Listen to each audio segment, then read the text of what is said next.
आणि अशा प्रकारे रात्र निघून गेली. अराजकता आणि विध्वंसाचा एक झंझावात ज्याचा अंत दिसत नव्हता. युद्धभूमीवर सूर्य मावळत होता. त्याच्या समोर उलगडत असलेल्या गोंधळावर सोनेरी चमक दाखवत होता.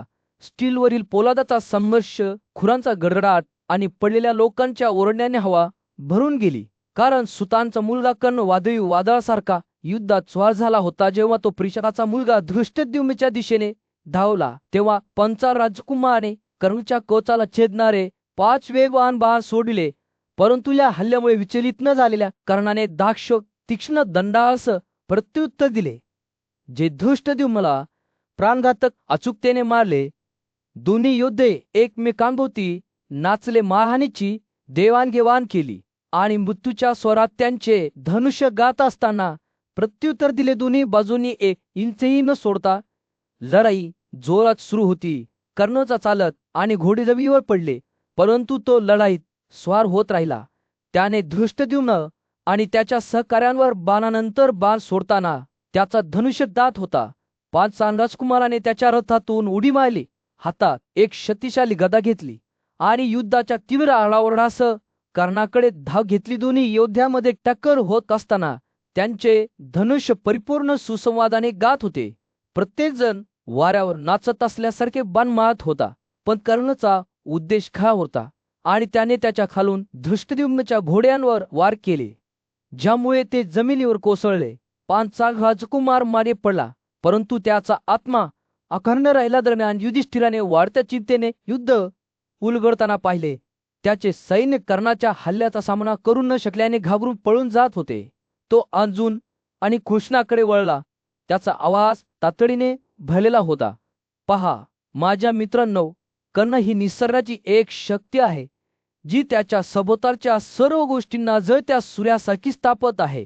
आपण त्वरेने कृती केली पाहिजे, किंवा आपल्याला प्रिय असलेले सर्व दमावण्याचा धोका पत्करला पाहिजे. घोषणाने होकारार्थी मान डोलावली.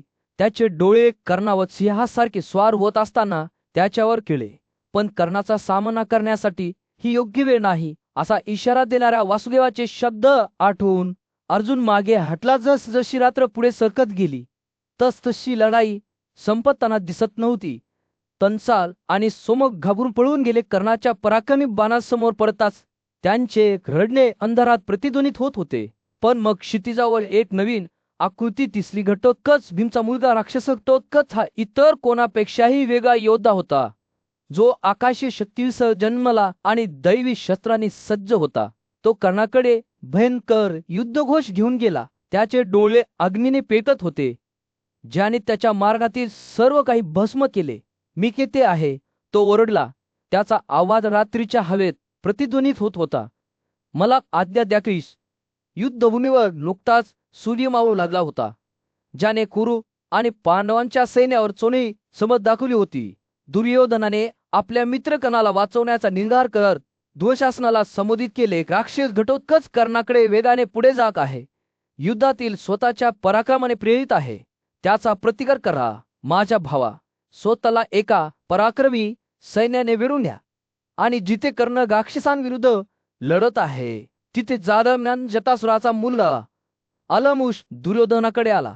त्याचे डोळे महत्वाकांक्षेने चमकले. हे राजा, तो म्हणाला, ज्या योद्ध्यांनी माझ्या वडिलांना युद्धात पराभूत केले, त्या पांडवाचा वध करण्याची मला तीव्र इच्छा आहे. मला त्यांचे रक्त आणि मांस माझ्या सरांना पूजेसाठी अर्पण करायचे आहे. अलमुशासारखा शक्तिशाली मित्र मिळण्याची शक्यता पाहून दुर्योधनाचा चेहरा आनंदाने उजळला. जा अलमुशा, तो म्हणाला, आणि घटोत्कचला युद्धात ठार मारला. तो मनुष्यापासून जन्मलेला राक्षस आहे, पांडवांच्या कल्याणासाठी समर्पित आहे आणि नेहमी आपल्या तुकड्यामध्ये विध्वंस घडवून आणतो. अलमुशाने स्वतःला सिद्ध करण्यासाठी उत्सुक होऊन मान डोलावली. दोन्ही सैन्यांमध्ये संघर्ष सुरू असताना घटोत्कचने कुरु यजमानांचा विध्वंस करण्यास सुरुवात केली. त्याचे भ्रम आणि शक्ती त्यांना दहशतीतून पळून जाऊ लागल्या. तो महान योद्धा वादळाच्या ढगासारखा होता, ज्याने कुरुवर अविरत उग्रतेने बाण फेकले. घटोत्कचच्या हल्ल्यांमुळे संतप्त झालेल्या अलमुशाने मुठी उडवून पुढे धाव घेतली, परंतु घटोत्कच खंबीरपणे उभा राहिला. त्याची डोंगरासारखी शक्ती अविचल होती. राक्षसांच्या या दोन राक्षसांमधील लढाई बघण्यासारखी होती. ते इंद्र आणि विरोचनाच्या मुलाप्रमाणे लढले. त्यांच्या भ्रमाच्या शक्तीने त्यांना आजे बोलवले. त्यांचे अग्नी आणि महासागर गरुड आणि तक्षक ढग आणि वादळ मेघगर्जला आणि डोंगरात रूपांतर झाले. प्रत्येक प्रकटीकरण मागील पेक्षा अधिक भयानक होते की घटोत्कच विजयी झाला. त्याचे सामर्थ्य आणि चातुर्य आलमुष्यासाठी खूप जास्त सिद्ध झाले. एका वेगवान फटक्याने त्याने राक्षसाच्या डोक्याला मारले, जे जमिनीवर पडल्यावर याच्या भरात गर्जना करत होते. विजयी असून घटोत्कच दुर्योधनाच्या रथाच्या जवळ गेला आणि त्याने रथाचे डोके राजाच्या पायांवर फेकले. राजा पहा, पावसाळ्यातील मेघगर्जनासारखा त्याचा आवाज. घटोत्कच म्हणाला, तुमचा मित्र मारा गेला आहे. तुम्हाला लवकरच कर्ण माझ्या ताकदीवर पडलेला दिसेल. लक्षात ठेवा, न्यायाच्या सकाला कधीही राजा भामन किंवा विकाने हातांची स्थिती दिसू नये. या शब्दासह तो कर्णाकडे वळला आणि मानव योद्ध्यावर बाण मारत राहिला. घटोत्कच आणि कर्ण यांच्यात झालेली लढाई ती एक काळिक आणि अशुभ रात्र होती, ज्यामुळे शूरवीर योद्धेही थरथरत होते. विकटनाचा मुद्दा करणार आणि राक्षस घटोत्कच यांच्यातील लढाई सुरू झाली होती. हस्तिनापूरचा राजा धृतराष्ट्राने या भयानक लढाईचे किसे वर्णन करण्यासाठी आपला बुद्धिमान सल्लागार संजय याला बोलावले. संजयने घटोत्कचच्या स्वरूपाचे एक स्पष्ट चित्र रेखाटण्यास सुरुवात केली. त्याचे डोळे रक्तरंजित होते, त्याचा चेहरा तांब्याच्या रंगाचा होता आणि त्याचे पोट बुडाले होते. त्याच्या शरीरावरील सुरकुत्या काटेसारखे वरच्या दिशेने एक निर्देशिक होते आणि त्याचे डोके खोल हिरवे होते. त्याचे कान मानांसारखे लांब आणि तीक्ष्ण होते आणि त्याच्या गलांची हाडे उंच आणि ठळक होती. त्याचे तोंड कानापासून कानापर्यंत पसरले होते, ज्यामुळे रेजर तीक्ष्ण दातांच्या रांगा उघडल्या जात होत्या. घटोत्कचची जीभ आणि ओठ लांब आणि तांब्याचे होते आणि त्याच्या भुवया दूरपर्यंत पोहोचल्या होत्या. राक्षसाचे शरीर गडद होते. त्याची मान लाल होती, जी अंधारात चमकताना दिसत होती. तो डोंगरासारखा उंच उभा होता. त्याची प्रचंड चौकट आणि हात शक्ती आणि पराक्रमाची चमक पसरवत होते. त्याच्या डोक्यावरचे केस भीतीदायक आकारात वरच्या बाजूला बांधलेले होते आणि त्याचे नितंब मोठे आणि ठळक होते. घटोत्कचने त्याच्या छातीवर अग्नीच्या वर्तुळासारखी कातडी घातली होती, ज्यात सोनेरी दागिने होते, जे अंधारात चमकायचे. जेव्हा संजय राक्षसाच्या स्वरूपाचे वर्णन करत राहिला, तेव्हा त्याने उघड केले की घटोत्कच एका विशाल रथावर स्वार होता, जो अस्वलांच्या कातऱ्यांनी झाकलेला होता आणि 100 झिंजिणाऱ्या घंट्यांनी सुसज्ज होता. रथावरील मानकाने असंख्य रत्नदीप बलर हलवले होते आणि घोडे संतत हत्तीसारखे होते. त्यांचे डोळे क्रोधाने लाल झाले होते. कर्ण आणि घटोत्कच यांच्यातील लढाई भीषण आणि तीव्र होती.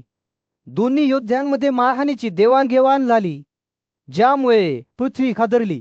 त्यांनी एकमेकांच्या शरीराला काट्याने छेदले, एकमेकांना बाणाच्या ढगांनी पेटवून दिले. दोन पराक्रमी योद्ध्यांच्या संघर्षामुळे युद्धभूमीवरील लढवये भीतीपोटी थरथरत होती. घटोत्कचने कर्णाला घेण्यासाठी राक्षसांचे एक मोठे सैन्य बोलावून एक दिव्य भ्रम निर्माण केला, परंतु सुचा मुलगा घाबरला नाही आणि धैर्याने लढत राहिला. त्याने घटोत्कचाचा भ्रम त्याच्या दंडांनी नष्ट केला. राक्षसाचे प्राणेंद्रिय भाग छेदले आणि त्याला रागाने भरून टाकली. कर्णाला पराभूत करण्याच्या तीव्र प्रयत्न घटोत्कचने सुच्या मुलावर आकाशीय चात फेकले, परंतु कर्ण त्याच्यासाठी तयार होता आणि त्याने त्याच्या चाकाचे त्याच्या खांबांनी तुकडे केले. या अपयशामुळे संतप्त झालेल्या घटोत्कचने कर्णावर बाणांचा वर्षाव केला, परंतु सुच्या मुलाने निर्भयपणे प्रत्येक गोळीचा प्रतिकार केला नाही.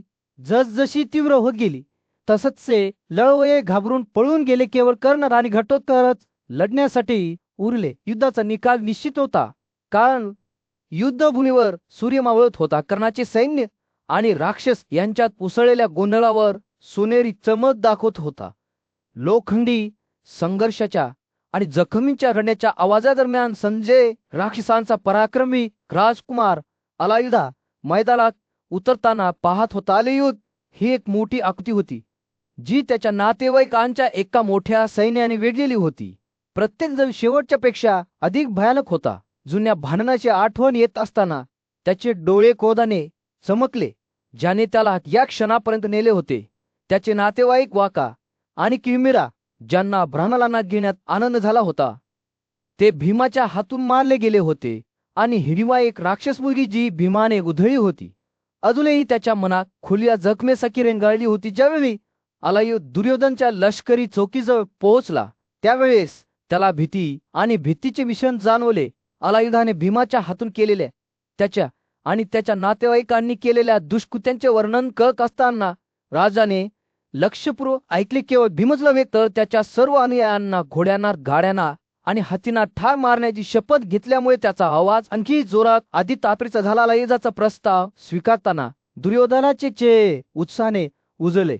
स्वतःला हॉर्नमध्ये बसवा, तो म्हणाला, आणि आम्ही एकत्र शत्रूची लढू. त्यांच्या नेत्याच्या शब्दांनी बळकट झालेल्या राजाच्या सैन्याने लढाई सामील होण्यासाठी पुढे धाव घेतली. जेव्हा आलायुधाने आपल्या सैन्याचे युद्धात नेतृत्व केले तेव्हा संजय या सगळ्याचा निव्वळ देखावा पाहून आश्चर्यचकित झाला. राजकुमार एका गाडीवर स्वार झाला जी सूर्यासारखीच चमकली होती.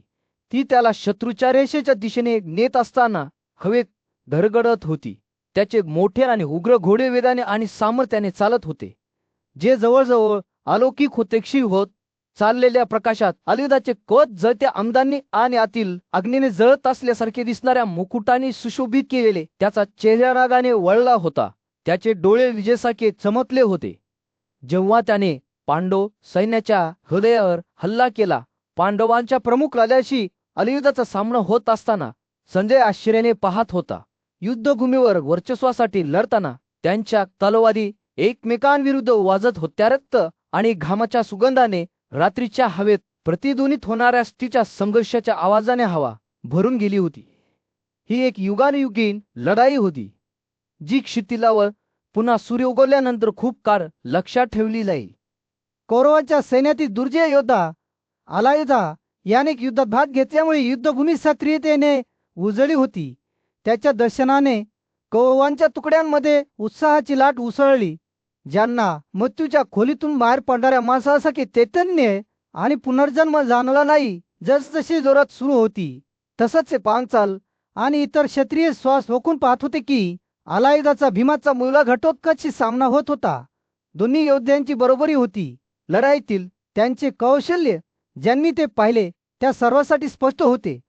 आलायुधा त्याच्या अविश्वसनीय सामर्थ्य आणि वेगासाठी ओळखला जात होता, तर घटोत्कचाकडे भ्रमाची शक्ती होती. दुर्योधनाच्या नेतृत्वाखाली कौरवांनी वाढत्या अस्वस्थतेसह पाहिले, कारण भीमचा मुलगा त्यांच्या विजेत्याच्या विरोधात वर्चस्व मिळवत आहे. दुर्योधनाला माहित होते की जर आलायुध पडला तर तो त्यांच्या सैन्यासाठी एक विनाशकारी धक्का असेल. आलायुधाला बोलावून त्याने त्याला घटोत्कचाला ठार मारण्याचा आणि त्यांचे नशीब परत मिळवण्याचा आग्रह केला. आल्याने दृढनिश्चयाने आलायुधाने घटोत्कचावर हल्ला चढवला, जो आव्हानातून माघार घेणारा नव्हता. दोन्ही योद्ध्यांमध्ये युद्ध कौशल्याचे नेत्रदीपक प्रदर्शन झाले. त्यांचे बाण आणि गद्या हवेत उडत होत्या आणि त्यांच्या खाणामारी होत होती. असे वाटत होते की दोघांपैकी कोणीही वचर होऊ शकत नाही. प्रत्येक योद्ध्यांची ताकद दुसऱ्याच्या ताकदीशी जुळली होती. युद्ध जसजसे तीव्र होत गेले तसच भीम स्वतः कर्णाकडे न जाता युद्धात उतरला आणि आलायुधाच्या दिशेने धावला. राक्षसाचा राजकुमार सावध झाला, परंतु त्याने पटकन आपला संयम परत मिळवला आणि भीमावर वार करण्यास सुरुवात केली. दोन्ही योद्धे समान गतीने जुळले होते. त्यांची ताकद आणि वेग एकमेकांना नवीन उंचीवर ढकलत होते. त्यांच्या नेत्याच्या शौर्याने प्रेरित होऊन इतर राक्षस सर्व बाजूनी भीमावर हल्ला करण्यासाठी लढाई सामील झाले, पण तो पराक्रमी योद्धा सहजासहजी पराभूत होऊ शकला नाही.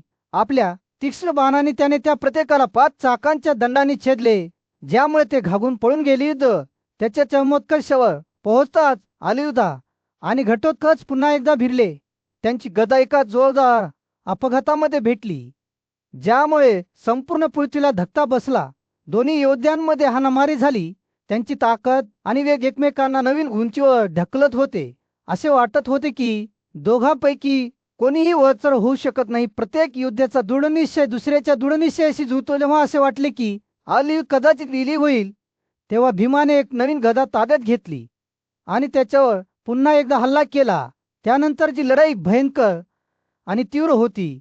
दोन्ही योद्ध्यांनी युद्ध कौशल्याचे नेत्रदीप प्रदर्शन करत महाराणीची देवाणघेवाण केली.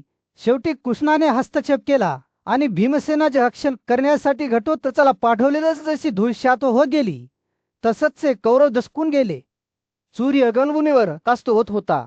गोंधळावर एक सोनेरी चमक आणत होता. हिडिंबाचा पराक्रमी मुलगा घटोत्कच आणि वाकाचा भाऊ अलियुधा यांच्या टक्कर होत असताना संजय आश्चर्याने पाहत होता. दोन्ही नरभक्षक एका भीषण लढाईत अडकले होते. त्यांच्या गर्जना रात्रीच्या हवेत प्रतिध्वनित होत होत्या. दरम्यान शहाणा आणि शक्तिशाली नेता वासुदेव घटोत्कचाकडे गेला आणि त्याच्या कानात सल्ल्याचे शब्द कुजबुजला. पहा, हे पराक्रमी सशस्त्र, तो म्हणाला, भीमावर युद्धात राक्षस हिंसकपणे हल्ला करतो. सर्व सैन्याच्या आणि स्वतःच्या नजरेत हे महान वैभव कर्णाला भेटण्यासाठी सोडून द्या. हे पराक्रमी सशस्त्र, अलायुधाचा त्वरित वध करा. त्यानंतर तुम्ही कर्णाला ठार मारू शकता. घटोत्कचने वासुदेवाचे शब्द लक्षपूर्वक ऐकले. त्याचे डोळे दूरदृष्टीने जळत होते. त्याने कर्णावर आपले लक्ष केंद्रित केले आणि अलायुधाकडे आपले लक्ष वळवले. दोन नभक्षकांमधील लढाई चिरली. त्यांच्या फटक्याने पृथ्वी हादरली. घटोत्कच लढत असताना पांडव आणि पांचालांनी अलायुधाच्या योद्ध्यांवर भयंकर हल्ला चढवला. मुकुटधारी विभाट सुसात्यकीने सर्व बाजूनी बाण फोडून अनेक क्षत्रियांचा पाडाव केला. आपल्या सहकाऱ्यांच्या तत्वीमुळे संतप्त झालेल्या भीमाने कर्णाकडे धाव घेतली आणि एका पाठोपाठ एक तोफांचा मारा केला. ही लढाई अराजकता आणि विध्वंसक होती. योद्ध्यांची भाले आणि तलवारीशी टक्कर झाल्याने झाडे जमिनीवर कोसळली. हवा रक्त आणि घामाच्या सुगंधाने भरलेली होती. घटोत्कच शूरपणे लढला, परंतु अलियुधाच्या निव्वळ सामर्थ्याने आणि क्रूरतेने त्याला दूर ठेवलेले वा अलियुध विजयी होईल असे वाटत होते. तेव्हा घटोत्कचने जोरदार गर्जना केली आणि 100 घंट्यांनी सुशोभित केलेली सोन्याने सजलेली गदा फेकली. गद्याने अलियुधाचे घोडे चालत आणि गाडी चिरडली, ज्यामुळे तो जमिनीवर कोसळला. अलियुधाने एक भ्रम निर्माण करून प्रत्युत्तर दिले. आकाशाला अनारात टाकणारा रक्ताचा भरपूर पाऊस पाडला, पण घटोत्कच फसला नाही. त्याने स्वतःच्या भ्रमाने प्रतिकार केला, अलियुधाची चाल दूर केली आणि राक्षसाला मागे ढकलले नाही. जोरात सुरू होती. दोन्ही बाजूने हाणामारी आणि प्रत्येला झाला. झाडे आणि पर्वत शिखरांची टक्कर रात्रीच्या हवेत प्रतिध्वनित झाली, जी गडगडाट करण्याच्या गर्जनासारखी होती. ही युगानुयुगीन लढाई होती, जी माकणांमधील 2 राजकुमारुली आणि सुग्रीव यांच्यातील पौराणिक संघर्षाची आठवण करून देते की घटोत्कच विजयी झाला. त्याची पराक्रमी शक्ती आणि चातुर्य अलायुधासाठी खूप जास्त सिद्ध झाले. रात्रीची लढाई जोरात सुरू होती. हिडिंबाचा मुलगा पराक्रमी राक्षस घटोत्कच हा कौरव सैन्याच्या अग्रभागी उभा होता. त्याच्या वडिलांच्या मृत्यूने त्याला आनंदाने भरून टाकले होते आणि आता त्याने युद्धभूमीवर निर्माण केलेल्या गोंधळाचा आनंद लुटला होता. मोठ्या गर्जनेसह तो डोंगरासारखा उंच उभा होता. त्याच्या सामर्थ्याची स्पर्धा फक्त पर्वताच्या राजकुमाराशी होती. जसजशी लढाई जोरात सुरू होती, तसंच सुतांचा मुलगा कर्ण घटोत्कचा विरुद्ध जबरदस्त सैन्य म्हणून उदयास आला. त्याचे धनुष्य एका खोल आणि प्रतिध्वनी धल्लावाताने गात होते, तर त्याच्या गाडीची चाके जोरदार गजलेने धडधडत होती.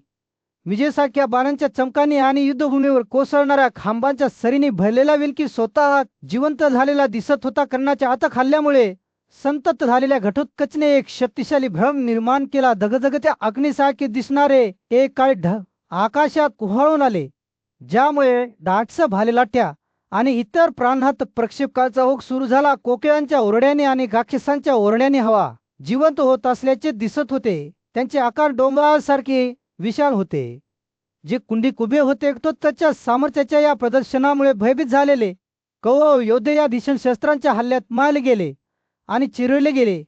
शूर योद्धे जमिनीवर पडले, त्यांचे हात तुटले किंवा त्यांच्या आवाक्या पडले, तर घोड्या, हत्ती आणि काठ या गोंधळात जमिनीवर कोसळल्याकरता अविरत सुरू असताना कौरवांचे सैन्य अचानक तुटले आणि वेगाने पळून गेले.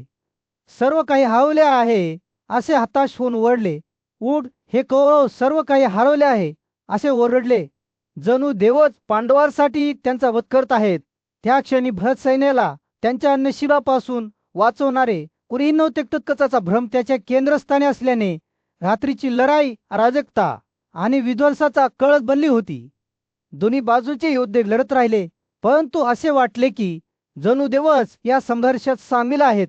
त्यांची दैवी शक्ती युद्धभूमीवर वादळी वादळासारखी उधळली गेली आहे. युद्धभूमीवर सूर्य मावळत होता. त्या हात्या कणावर सोनेरी चमक येत होती. पांडवांचे शोकाकुल चेहरे पाहताना संध्येचे शब्द हवेत प्रतिध्वनित होत होते. हिडिंबाचा मुलगा निर्जीव पडला होता. त्याचे शरीर एका तुटलेल्या डोंगरासारखे तुटले होते, भाऊ अनियंत्रितपणे रडत होते. त्यांचे अश्रू युद्धाच्या धुळीने मिसळले होते, पण या दुःखात एक आकृती वेगळी उभी राहिली. वासुदेव कृष्ण अर्जुनाला सतत सांत्वन आणि मार्गदर्शनाचा स्रोत असलेला दैवी राजकुमार पांडवांचे दुःख पाहताना त्याचे डोळे एका अलौकिक प्रकाशाने चमकले. पिंजऱ्यातून मुक्त होत असलेल्या सिंहासारख्या जोरदार गर्जनेने तो झिपावला. कृष्णाच्या बाहूंनी अर्जुनाला अस्वलाची भयंकर विठी मारली. त्याचा आवाज हवेत उसळत होता. जेव्हा त्याने जोरदार आरडाओरडा केला, तो बेफिकीरपणे नाचला. त्याचे पाय वादळाने उद्ध्वस्त झालेल्या झाडासारखे पृथ्वीवर धडधडत होते. वारा त्याच्या कुण्यांमधून फिरत होता.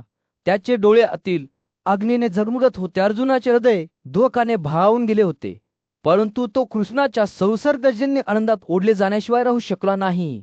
ते एकत्र नाचत असताना विद्युत ऊर्जेने कंपित होत होती. दोन्ही मित्र पलपूर्ण सुसंवादाने फिरत असताना सजा आश्चर्याने पाहत होता. त्यांचे बंधन कोणत्याही तलवार किंवा ढालपेक्षा अधिक मजबूत होते, पण अर्जुनाचे दुःख अखेरीस त्याच्या भावनांच्या पृष्ठभागावरून फुटले. अश्रूंनी भरलेले त्याचे डोळे तो कृष्णाच्या जवळ गेला आणि त्याला त्याच्या विलक्षण आनंदाचे कारण समजावून सांगण्यास सांगितले. कृष्णा, जेव्हा आमचा भाऊ पडला आहे तेव्हा तू का आनंद करतोस? आमचे सैन्य दहशतीने पळून जात आहे आणि आम्ही सर्व चिंतेने भरलेले आहोत. असे काय आहे जे तुझ्या हृदयाला इतक्या हलक्याने भरते? कृष्णाचे स्मित क्षितिलावर उफाळून येणाऱ्या सूर्योदयासारखे होते. त्याने अर्जुनाचा हात पकडला आणि शांत स्वरात बोलू लागला. त्याचे शब्द मधुर मधुतेने तक्कू लागले. अर्जुन, माझ्या मुला, माझ्याकडे तुझ्यासाठी बातमी आहे. कारण तो भीतीदायक योद्धा युद्धात मारला गेला आहे. त्याचा डार्थ ज्याने इतका विनाश केला होता, तो घटोत्कचच्या शौर्याने हाणून पाडला. परंतु तुम्हाला जे माहीत नाही ते म्हणजे कर्णाचे नैसर्गिक कवच आणि कानातले स्वतः इंद्राने त्याच्यापासून दूर नेले होते. ते भ्रम वापरून ते बोलत असताना कृष्णाचे डोळे दुष्ट नजरेने चमकले. कर्ण कदाचित अजय वाटेल, पण त्याच्या कवच आणि कानातले नसल्यास तो देवासारखा नाही तर माणसासारखा आहे.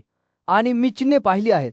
जेव्हा त्याची हाताची चाके पृथ्वीवर बुडतील तेव्हा त्याला खाली पाडण्याची ही तुमची संधी असेल. माझ्या मित्रा, संकोच करू नकोस, कारण युद्धात त्याला पराभूत करणारा एकमेव तूच आहेस. कृष्ण बोलत असताना कवा हलक्या होत असल्यासारखी वाटत होती, जणू काही तिचे वजन कमी झाले होते. पांडवांच्या सैन्यावर आणि त्यांचे शत्रू कौरवांवर सोनेरी प्रकाश टाकत सूर्य रणभूमीवर मावळत होता.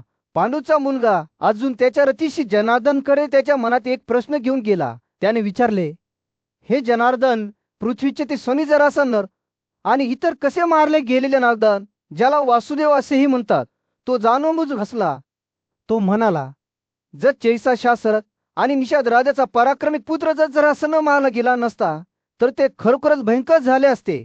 तो म्हणाला, दुर्योधनाने त्यांना आपल्या बाजूने निवडले असते आणि त्यांनी एकत्रितपणे धृतराष्ट्राच्या पुत्रांचे रक्षण केले असते, जसे देवांनी आकाशाचे रक्षण केले असते. जनार्दनाने त्यांच्या भूतकाळातील लढाईंचे वर्णन करताना अर्जुनाने लक्षपूर्वक ऐकले. तो जरासंध या एका मुलाच्या 2 भागांनी बनलेल्या राक्षसाबाबत बोला, ज्याला राक्षस श्रीजारा यांनी एकत्र केले होते. सर्व प्राण्यांचा वध करण्यास सक्षम असलेली ती गदा जनार्दन म्हणाला, जरासंधाने त्याच्या क्रोधात आमच्याकडे फेकली होती, परंतु मी वंदेव माझ्या शस्त्राने स्तून कर्णाने त्याचा प्रतिकार केला आणि त्याची शक्ती नष्ट झाली. त्याने जिंकलेल्या इतर शत्रूबद्दल जनार्दन बोलत राहिला.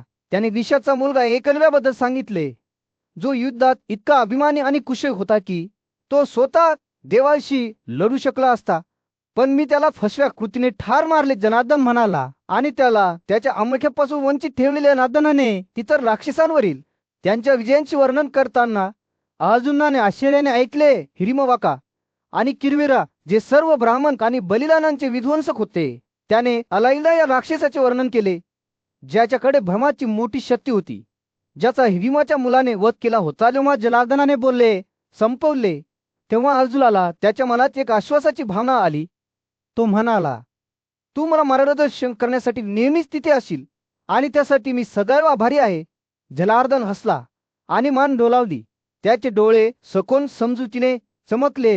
हे धनंजय, मी तुझ्यासाठी इथे असेन, जे तुला नीतिमत्तेच्या मार्गावर मार्गदर्शन करेल. तेवढ्या तणांवर ढोल आणि रणशिंगड्यांचा आवाज प्रतिध्वनित झाला, जो कौरवांच्या सैन्याच्या प्रवेशाचा संकेत देत होता. त्यांच्यासमोर निर्माण झालेल्या गोंधळाकडे पाहताना जनार्दनची अभिव्यक्ती गंभीर झाली. शत्रूच्या सैन्याने केलेला गोंधळ वाढत आहे. तो म्हणाला, तुमचे सैन्य सर्व बाजूनी उडत आहे आणि सर्व आक्रमणकर्त्यांपैकी सर्वात प्रमुख द्रोण आम्हाला युद्धात भाजत आहे. युद्धभूमीवर सूर्य मावळत होता. कौरवांच्या आणि पांडवांच्या सैन्यावर सोनेरी प्रकाश टाकत होता. धृतराष्ट्र कंदराजा त्याच्या रथात बसला होता.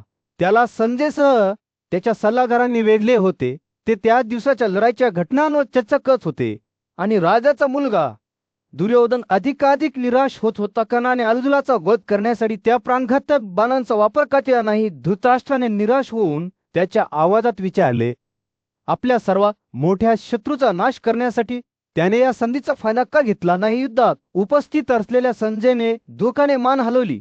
हे राजा, ही केवळ कर्णीची चूक नव्हती.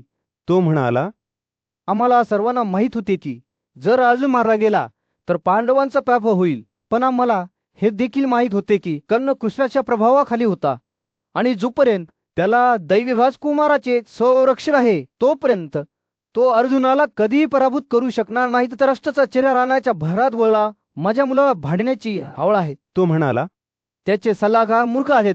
तो त्याच्या शहाणपणामुळे व्यर्थ आहे. पण संजय म्हणाला, त्याचा आवाज शांत आणि मंद होता. राजा, आम्ही एकमेकांशी यावर चर्चा केली होती. तो म्हणाला, आम्हाला माहित होते की जर कर्ण अर्जुनाचा वध करू शकला तर आम्ही विजयी होऊ आणि म्हणून आम्ही त्याला पुन्हा पुन्हा असे करण्याचा आग्रह केला.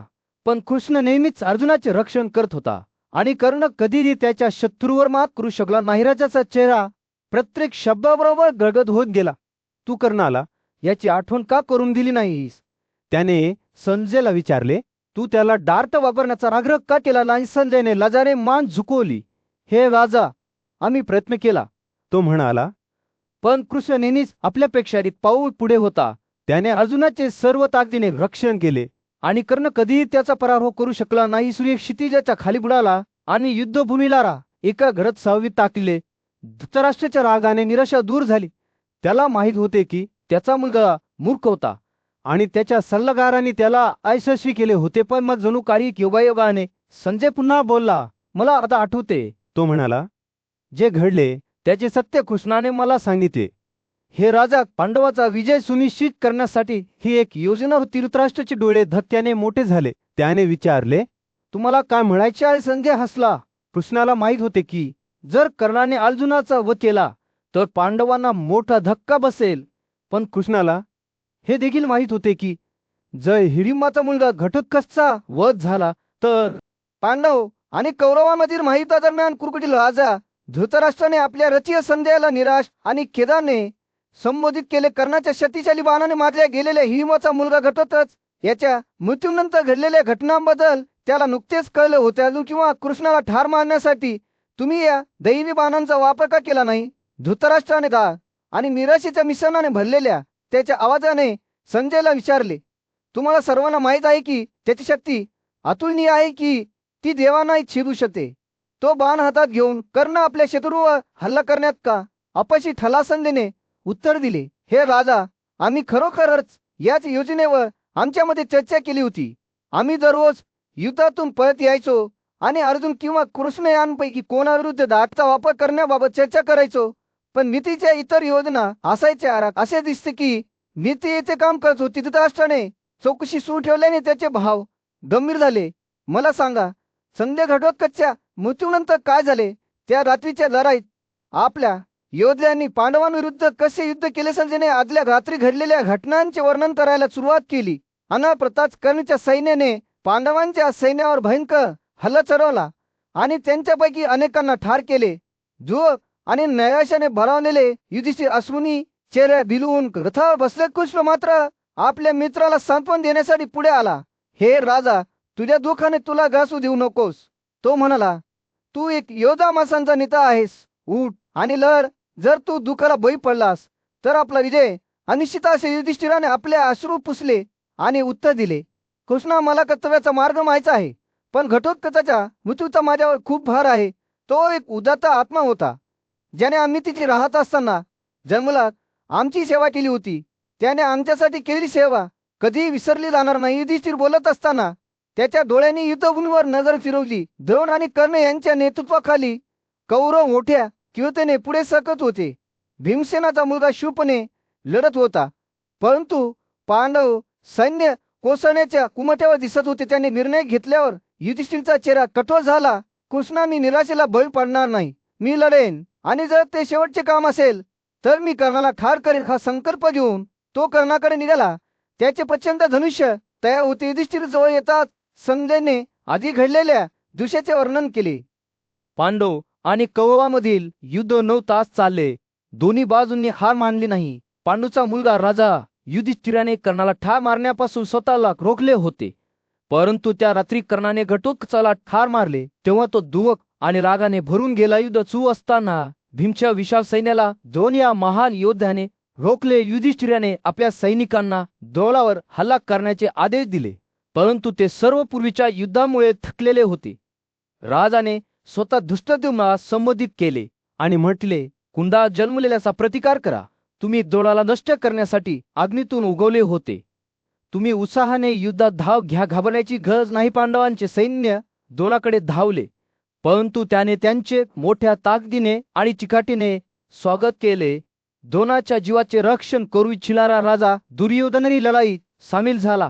कुरु आणि पांडव यांच्यातील लढाई तीव्र होती. दोन्ही बाजू थकलेल्या होत्या. जसजशी रात्र झाली तसतशी युद्धे त्यांच्या थकव्यामुळे आणि झोपेमुळे लढत राहू शकले नाहीत. विभासू अर्जुनाने त्यांना काही काळ विश्रांती घेण्याची सूचना केली आणि म्हटले, तुम्ही सर्वजण तुमच्या प्राण्यासह श्रमाने थकलेले आहात आणि झोपेने आंधळे आहात. हे योद्धे, तुम्ही अंधारात आणि धुळीने झाकलेले आहात.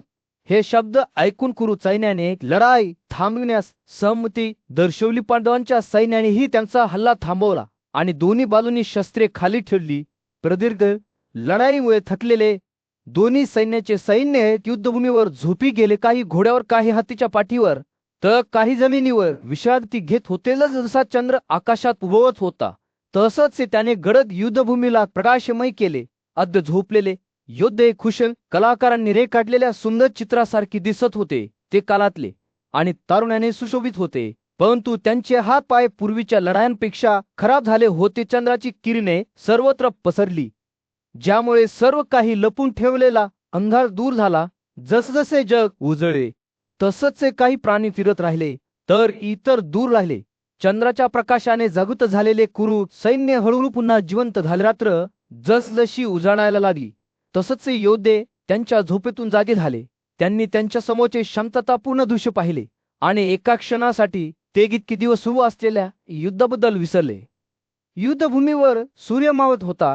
त्याने जमलेल्या योद्ध्यांवर सोनेरी चमक दाखवली.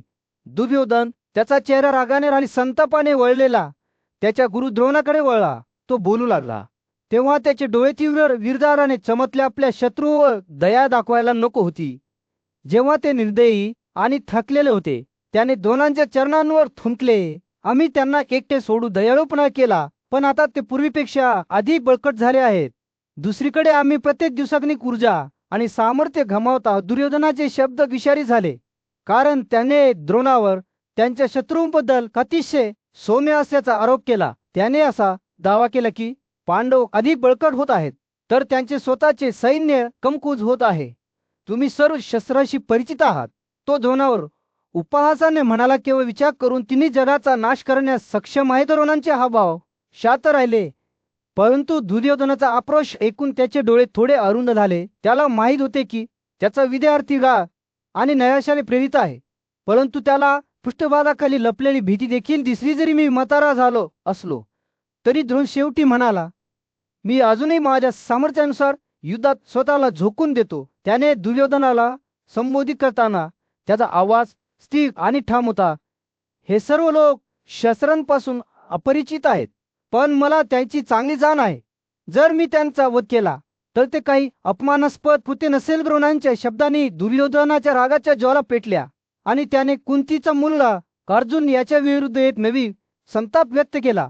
तुम्हाला असे वाटते की अर्जुन युद्धात थकलेला आहे, तो द्रोणावर उपहासाने म्हणाला, पण मी तुम्हाला खरे सांगतो, जेव्हा त्याचा क्रोध उत्तेजित होतो तेव्हा कोणीही त्याचा सामना करू शकत नाही. दुर्योधनाने स्वतःच्या आणि आपल्या मित्र पक्षांच्या पराक्रमाची बढाई मारल्यामुळे त्याचे शब्द तिरस्काराने ओसरले. त्याने असा दावा केला की ते पांडवांना सहज घडवतील आणि त्याचा मामा कर्ण हा त्यांच्या विजयाचा कणा आहे. पण दुर्योधनाच्या बडबडीमुळे दोष हात राहिला. त्याऐवजी तो हसला आणि म्हणाला, अर्जुनाला युद्धात सामोरे गेल्यानंतर सुरक्षितपणे घरी परतणारा असा कोण आहे?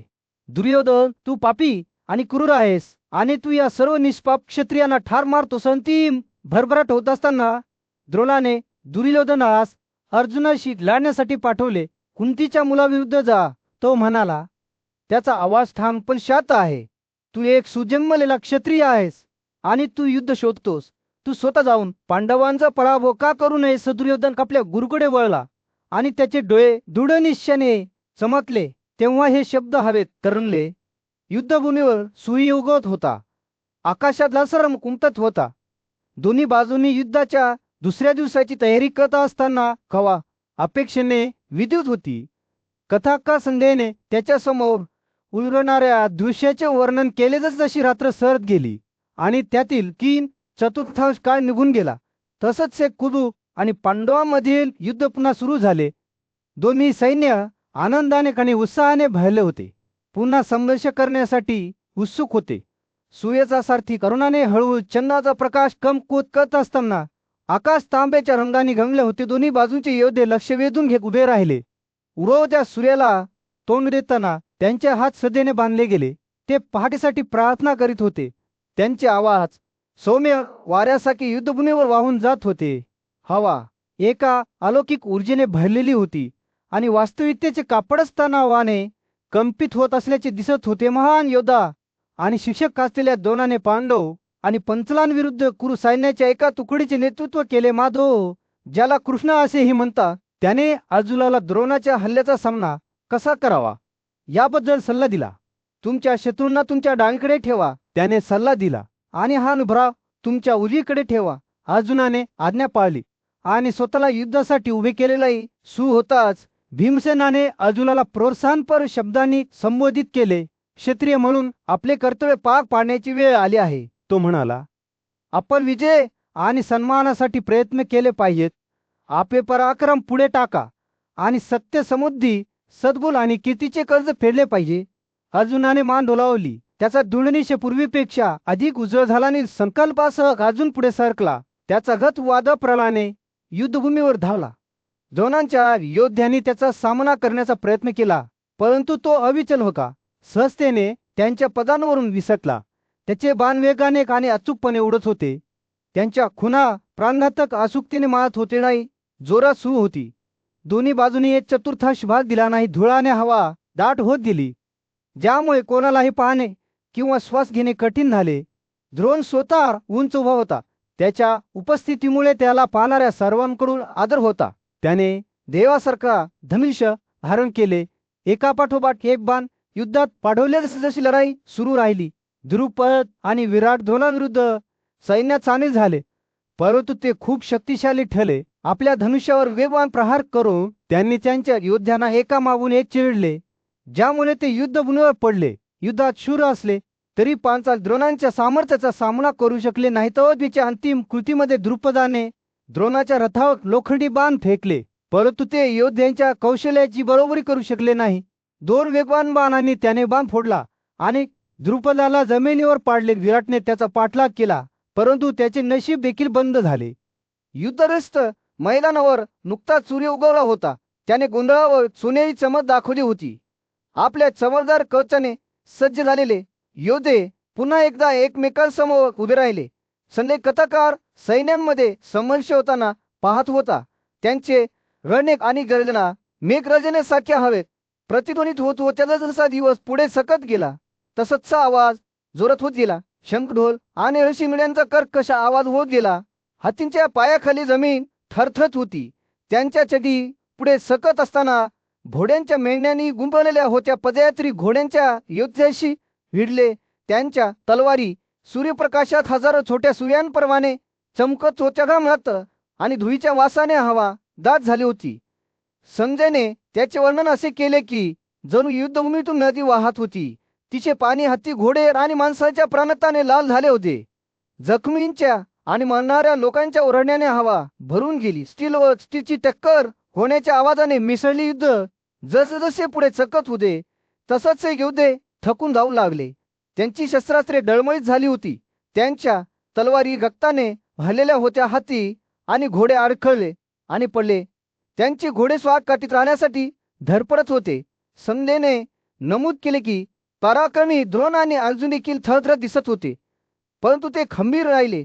त्यांच्या सहकार्यांसाठी आशेचा दीपसमोर त्यांच्या भोवती फिरत होती, ज्यामुळे दृश्यमानता जवळजवळ शून्यावर आली. योद्धे पुढे लढले, दृष्टीवरी अंतःप्रेरणेने मार्गदर्शित झाले.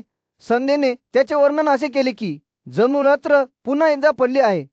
एका अभेद्य उरक्यामध्ये युद्ध होण्याला साकत आहे. या गोंधळात दुर्योधन आणि कर्ण यांचा नकुल आणि सहदेव या जुळ्या मुलांशी संघर्ष झाला. गाधाचा मुलगा सुशर्मा भीमा विरुद्ध लढला, तर अर्जुन द्रोणचा मुलगा अश्वत्थामाशी लढला. परिणाम निश्चित नव्हता, कारण प्रत्येक योद्धा त्याच्या प्रतिस्पर्ध्याला पराभूत करण्याचा प्रयत्न करत होता. दुर्योधन आणि नकुल यांच्यातील चकमक विशेषतः तीव्र होती. नकुलाने कौरव राजकुमारावर शेकडो बाण मारले, परंतु दुर्योधनाने प्रतिकार करण्यासाठी अनेक दंडांचा मारा केला, ज्यामुळे नकुल मागे पडला. सैन्याने दुर्योधनाच्या विजयाचा जय जयकार केला, परंतु नकुलाने हार मानण्यास नकार दिला. त्याचे शब्द दुर्योधनाच्या मनात खोलवर शिरल्या. थांबा थांबा, माझ्या वाईट सल्ल्यामुळे झालेल्या तुमच्या सर्व दुःखांची आठवण येत आहे. सूर्य रणभूमीवर कोसळला आणि त्याच्या समोर निर्माण झालेल्या गोंधळात सोनेरी चमक दाखवली. आगाच्या भरात दुःशासन त्याच्या रथात पुढे सरसावला. त्याची चाके घायाळ करणाऱ्या गर्जनेने पृथ्वीला धक्कत होती. त्याचे लक्ष सदैव होते. जो या हल्ल्याच्या विरोधात खंबीरपणे उभा होता. त्याचे रुंद डोक्याचे बाण तयार होते. जेव्हा दुःशासनाचा रथ त्याच्या आदळला, तेव्हा सहदेवाने वेगाने त्याच्या धनुर्धराला मागे ओढले आणि एकच प्राणघातक फटका मारला. बाण सरळ आणि अचूकपणे उडाला. त्याच्या खुणा अचूकपणे मारला. दुःशासनाच्या रथाचा चालक जमिनीवर पडला. त्याचे डोके त्याच्या शरीरापासून तीव्र आणि निर्दयी फटक्याने तोडले गेले. आता लक्ष न दिलेले नियंत्रण वाऱ्याने वाहून गेले होते, ज्यामुळे रणात प्रचंड काळजी घेणारा रथ गेला होता. दुःशासन स्वतः पुढे फेकला गेला होता. त्याचा चेहरा धक्का आणि क्रोधाने विकृत झाला होता. सदैव मात्र शांत राहिला. त्याच्या समोर उलगडत असलेल्या गोंधळावर त्याचे डोळे लक्षपूर्वक स्थिर झाले होते. एका वेगवान हालचालीत त्याने आपले धनुष्य बाजूला ठेवले आणि कुशलतेने रथाचे रानटी उड्डाण थांबत लगाम पकडला. चालक विरहित वाहन थांबत असताना सहदेवाने पुन्हा एकदा त्याचे धनुष्य पकडले. पुढे जे काही असेल त्याला सामोरे जाण्यास तयार झाला. दरम्यान गोंधळामुळे आकर्षित झालेला कर्ण घटनास्थळी बाहेर आला. त्याचे डोळे भीमाकडे खेळले, जो गोंधळात उंच आणि अविचल उभा होता. दोन्ही योद्धे स्टील आणि रागाच्या झोतात भिडले. त्यांची लढाई युद्धभूमीवर वादळासारखी उसळली. भीमाची गदा हवेत उंचावर चढली आणि कर्णच्या रथावर जोरदार धडकेने आदळली. वाहन थरथरत होते. त्याची लाकडी चौकट धडकेच्या ताकदीखाली फुटत होती. कर्ण स्वतः मागे पडला. त्याचा चेहरा वेदना आणि रागाने वळला होता. कमकता त्याने एक नवीन धनुष्य पकडले आणि भीमावर बाणांचा गडगडाट केला. जो या हल्ल्याच्या विरोधात ठामपणे उभा होता. त्यांची लढाई जोरात सुरू होती. प्रत्येक योद्धा अविचल उग्रतेने फटके मारत होता. जेव्हा ते भिडले तेव्हा त्यांच्या पायाखालची पृथ्वी थरथरत होती. त्यांची गर्जना रणभूमीवर गडगडाटासारखी प्रतिध्वनित होत होती. कर्ण आणि भीम यांच्यातील लढाई जसजशी चमत्कर्षावर पोहोचली तसच द्रोण आणि अर्जुन आपापसात द्वंद्व युद्धात गुंतले. त्यांचे रथ प्राणघातक अचूकतेने मैदानावर नाचत होते. त्यांची लढाई पाहण्यासारखी होती. प्रत्येक योद्धा कौशल्य आणि शौर्याचे प्रदर्शन करीत होता, ज्यामुळे प्रेक्षक भारावून गेले. त्यांचे रथ ते एकमेकांभोवती फिरत होते. त्यांचे चालक त्यांना सहजपणे मार्गदर्शन करत होते. पोलादाच्या धडकीच्या आवाजाने हवा भरून गेली होती. जणू काही त्यांच्या लढाईच्या निव्वळ शक्तीने वास्तवाचे कापड फाडले जात आहे. युद्ध जसजसे पुढे सरकत होते तसतशी एक विचित्र आणि आश्चर्यकारक घटना युद्धभूमीच्या वर उलगडत गेली. देव, गंधर्व, ऋषी आणि सिद्ध हे आकाशीय प्राणी युद्धभूमीवर खाली उलगडत असलेल्या दृश्याने आकर्षित होऊन खाली उतरले. संध्याच्या डोळ्यासमोर उलगडणाऱ्या हात्याकांडावर सोनेरी चमक दाखवणारा सूर्य युद्धभूमीवर कोसळला. तो पाहत असताना दुर्योधनाचा मुलगा दुःशासन पांचाल राजकुमार धृष्टद्युम्नशी भिडला. दोन्ही योद्ध्यांमध्ये हाणामारी झाली. एकमेकांवर बाणांचा वर्षाव करत असताना त्यांचे रथ एकमेकांवर आदळले दृष्टद्युम्नाची सोन्याची गाडी लवकरच खांबाने झाकली गेली आणि या हल्ल्याखाली दुःसनाचा गत अदृश्य झाला. परंतु दुर्योधनाच्या मुलाने कार मानण्यास नकार दिला, ज्यामुळे धृष्टद्युम्नाला माघार घ्यावी लागली. पांचाल राजकुमाराने आपले लक्ष द्रोणाकडे वळवले, परंतु नकुल आणि सहदेव पांडवांचे जुळे भाऊ त्याच्या मागे आले. जेव्हा ते द्रोणाजवळ पोहोचले तेव्हा दुर्योधनाच्या सैन्यातील 4 योद्धे आणि 3 पांडव बंधूंमध्ये भयंकर लढाई सुरू झाली. संघर्ष तीव्र होता. दोन्ही बाजूंनी विजयी होण्याचा निर्धार केला होता. योद्धे सन्मानाने आणि शौर्याने लढताना संजय आश्चर्याने पाहत होता. त्यांच्या हालचाली वेगवान आणि प्राणघातक होत्या, पण या गोंधळात एक अनपेक्षित कोमलता आली. जेव्हा शिनीचा मुलगा सात्यकी दुर्योधनाच्या जवळ आला तेव्हा दोन्ही जुन्या मित्रांनी एकमेकांकडे उदासीनतेने आणि पश्चातापाने पाहिले. त्यांना त्यांचे बालपणीचे दिवस आठवले, जेव्हा ते भाऊ म्हणून एकत्र खेळले होते, आणि त्या आठवणींनी त्यांच्या डोळ्यात अश्रू आणले. दुर्योधनाचे शब्द दुःख आणि उत्कंठेने भरलेले होते. हे मित्र, क्रोधावर राग आणि सूटबुद्धीवर राग, क्षत्रिय वापरावर राग आणि सामर्थ्य आणि पराक्रमावर राग, कारण तू मला तुझ्या शस्त्रांनी लक्ष्य करतोस आणि मी सुद्धा तुला लक्ष्य करीत आहे. हे शिनीच्या वंशातील बैल. पण सात्यकी अचंबित झाला. त्याचे हृदय कर्तव्याच्या आज्ञामुळे कठोर झाले. त्याने एक उत्तर दिले, हे राजकुमार, ही सभा नाही किंवा आमच्या गुरुचे निवासस्थान नाही, जिथे पूर्वीच्या काळात आम्ही एकत्र खेळलो होतो. दोन्ही बाजूनी महाराणीची देवाणघेवाण होत होती आणि दोघांपैकी कोणीही वरचढ होऊ शकले नाही. सात्यकीवर दुर्योधनाच्या बाणांचा पाऊस पडत होता, परंतु योद्धेचे प्रतीक्षेत जलद होते आणि त्याने प्रत्येक फटक्याचा अचूकपणे प्रतिकार केला, ज्यामुळे दुर्योधन आश्चर्यचकित झाला नाही. जसजशी ती वेळ होत गेली तसंच अधिरथाचा मुलगा कर्ण आपल्या मित्राला वाचवण्याचा निर्धार करून लढाईत सामील झाला. पण पांडूचा पराक्रमी मुलगा भीम आव्हानापासून मागे हटणार नव्हता. दोन्ही योद्धे भिडले. त्यांचे धनुष्य आणि बाण जात होते आणि त्यांच्या खानामारी होत होती. ही लढाई गोंधळाची झंझावात बनली. तो झाडासारखी झुडपे हवेत उडत होती. योद्धे लढत असताना संजय आश्चर्याने पाहत होता. त्यांच्या हालचाली वेगवान आणि प्राणघातक होत्या. शेवटी असे वाटले की दोन्ही बाजूचा विजय होणार नाही, कारण दोन्ही दुर्योधन. त्यानंतरच्या गोंधळावर सोनेरी चमक दाखवणारा सूर्य युद्धभूमीवर कोसळला. पांडव सैन्यातील पराक्रमी योद्धे पांचाल आणि संजय त्यांचा प्रख्यात शत्रू द्रोण यांच्याशी भिडले. द्रोणाने त्यांच्यावर आपला क्रोध सोडताना संजय आश्चर्याने पाहत होता. त्याची शस्त्रे शत्रूच्या तुकड्यांमध्ये कोयत्यासारखी चिरत होती. हा नरसंहार प्रचंड होता, ज्यात घोडेस्वार आणि माणसे डावीकडे आणि उजवीकडे पडत होती. पांचाल आणि संजय शूरपणे लढले, परंतु द्रोणांच्या ब्रह्मास्त्रावरील प्रभुत्वासाठी त्यांची बरोबरी होऊ शकली नाही. युद्ध जसजसे वाढत गेले तसतशी पांडवांच्या अंतःकरणात भीती पसरू लागली.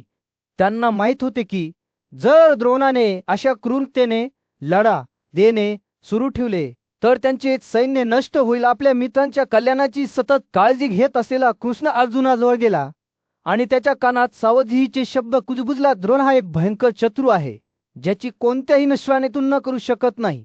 तो म्हणाला, पण एक कमकुवतपणा आहे. जेव्हा तो आपली शस्त्रे बाजूला ठेवतो तेव्हा देवही त्याचा वध करू शकतात. अर्जुनाचा चेहरा स्थिर राहिला, परंतु कृष्णाच्या शब्दांनी त्याच्या आत एक सूत्र प्रस्थापित केले.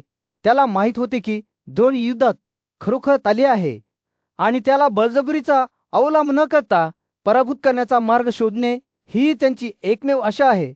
दोन्ही राजकुमार युधिष्ठिराला भेटले, ज्याने शेवटी कृष्णाने सुचवलेल्या युक्तिवादाचा स्वीकार करण्यास सहमती दर्शवली. युद्धासाठी सदैव उत्सुक असलेल्या भीमसेनाने परिस्थिती स्वतःच्या हातात घेतली.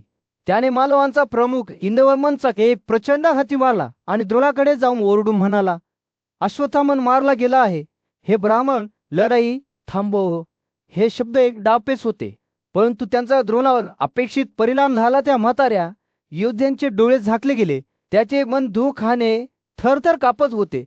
त्याला ठाम विश्वास होता की युधिष्ठिर कधीही खोटे बोलणार नाही, आणि म्हणून त्याने राजकुमाराला थेट विचारले की त्याचा मुलगा खरोखर मारला गेला आहे का. पण जसजसे क्षण पुढे सरकत गेले, द्रोणाला जाणीव होऊ लागली की भीमसेनाचे शब्द खोटे होते. दरम्यान द्रोणाने आपल्या सैन्याला किती धोका निर्माण केला आहे याची जाणीव कृष्णाने दूरवरून केली. त्याला माहित होते की जर हा म्हातारा योद्धा इतक्या उग्रतेने लढत राहिला तर त्या सर्वांचा नाश होईल. म्हणून तो युधिष्ठिराकडे वळला आणि आपला जीव वाचवण्यासाठी त्याला एकदाच खोटे बोलण्याची विनंती केली. युधिष्ठिर सत्याची बांधिलकी आणि आपल्या सैन्याला वाचवण्याची तीव्र गरज या दोहोंमध्ये अडकून पडला. पण कृष्णाच्या शब्दांनी त्याच्या अंतःकरणाला खीळ बसली आणि अखेरीस तो डापे स्वीकारण्यास तयार झाला. भीमसेन अश्वत्थामाविषयी खोटे बोलत राहिला. कौरवांचा प्रख्यात गुरु द्रोण आणि द्रुपदाचा शूरपुत्र धृष्टद्युम्न यांच्यातील संघर्ष त्याच्या शिखरावर पोहोचताच सूर्य एक युद्धभूमीवर कोसळला. द्रोणाला ठार मारण्याच्या इच्छेने उत्तेजित झालेल्या धृष्टद्युम्नाने मेघगर्जनेसारखा एक प्रचंड धनुष्य उचलले. तेव्हा संध्या आश्चर्याने पाहत होता. त्याची झुंज ढगांच्या गडगडाटासारखी होती आणि त्याची दोरी अगदी सर्वात लवचिक कवचातूनही छेदण्याइतकी मजबूत होती. जेव्हा धृष्टद्युम्नाने धनुर्धार मागे ओढला तेव्हा त्यातून ज्वालांच्या तेलाने उजळणाऱ्या सर्पासारखा बाण बाहेर पडला. सैनिकांनी ते जगजग त्या धनुष्याला पाहिले जे प्रिशताच्या मुलाने बळजबरीने वाकवले होते आणि त्यांना समजले की हा त्यांच्या जगाचा शेवटचा तास आहे. त्या बाणाने त्याला लक्ष्य केले आहे. हे पाहून द्रोणाला वाटले की त्याचा शेवटचा क्षण आला आहे. गुरुने खांद्याची दिशा वळवण्याची तयारी केली, परंतु त्याच्या स्वतःच्या आकाशीय शस्त्रांनी त्याची आज्ञा पाळण्यास नकार दिला. त्याचे बाण जे 4 दिवस आणि एका रात्री अविरतपणे मारले जात होते ते आता संपले होते. जेव्हा तो विकाण्या धान्याकडे पाहत होता तेव्हा दुःख आणि निराशा त्याच्यावर वादळी समुद्रासारखी वाहू लागली. त्या दुःखाच्या क्षणी ज्ञानेवशींच्या विनंतीनुसार द्रोणाला आपले हात बाजूला ठेवायचे होते. तथापि अंगिरांनी दिलेले आणखी एक दिव्य धनुष्य उचलत द्रोणने धृष्टद्युम्नशी लढा सुरू ठेवला. त्याने पंचान राजकुमारावर बाणांचा एक जाळझोत टाकला, त्याला रागाने भरून टाकले आणि त्याच्या प्रतिस्पर्धेवर खल्ला केला. त्याच्या स्वतःच्या तीव्र दंडांनी द्रोणाने धृष्टद्युम्नचे धनुष्य आणि मानक 100 तुकड्यांमध्ये तोडले. विचलित न होता धृष्टद्युम्नाने आणखी एक धनुष्य उचलले आणि भेदक बाणाने द्रोणाला त्याच्या छातीच्या मध्यभागी मारले. त्या चकमकीत पराक्रमी गुरु खोरवर विणला गेला आणि त्याने आपला संयम गमावला. त्यानंतर त्याने तीक्ष्ण बाणांनी प्रत्युत्तर दिले, ज्यामुळे धृष्टद्युम्नचे उरलेले धनुष्य कापले गेले. युद्ध जसजसे पुढे सरकत होते तसच दोन्ही योद्ध्यांनी करविश्वसनीय चपळाई दाखवली.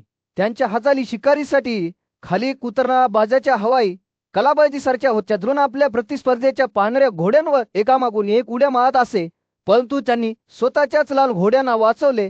5 राजकुमारांचे घोडे जमिनीवर मृतावस्थेत पडलेले धृष्टद्युम्नाला त्याची गाडी आणि धनुष्य मिळाले नसले तरी त्याने हताश होऊन गदा पकडली, पण बाणांच्या झोता द्रोणाने गदा त्याच्यावर आदळणार असतानाच ती कापून टाकली.